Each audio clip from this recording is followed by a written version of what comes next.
নিয়েছি আমার ঈদের মেইন ড্রেস হিসেবে।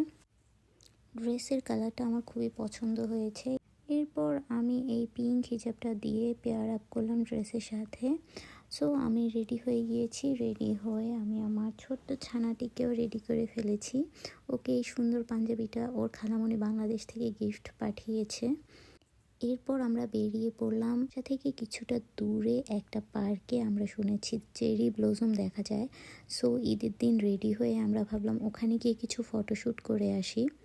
তার জন্য আমরা সবাই রেডি হয়ে চেরি ব্লসম দেখার উদ্দেশ্যে রওনা হয়ে গেলাম। এই তো আমরা অলমোস্ট চলে এসেছি। এই যে দূর থেকে দেখা যাচ্ছে চেরি ব্লসম।